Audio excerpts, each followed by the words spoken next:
شلون بشير؟ واحدة بالخمسة أنا وهسه بالستة ونص وما روح للبيت جيبها تعال. بين ما أروح أجي أخذ رجال. ولا أعطيهم.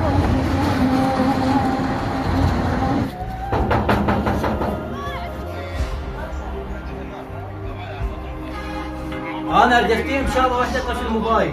انا جاي اصلي، قول اخوي الكبير جاي يصلي، زين خلي اطفي التليفون احتراما الي احتراما للصلاه. انت مصدقني لو الي؟ هاي احترامات اخوك الاكبر منك. صدق؟ والله ما ادري ايش اقول لك، يعني هو هذا اللي مدلل. بدل ما تقوم تصلي زين اظل حسبي الله ونعم الوكيل، ما احكي خليه يسكت احسن لي.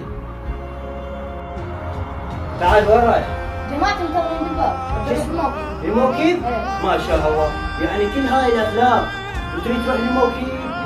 يعني عد اسمعني الموكب تروح تخدم انت هيك، هاي خدمتك وهذا التعب كله هيك. هذا انت لا صلي لا صوم لا تحترم لك كبير لا تحترم لك صغير، على ما رايح الموكب؟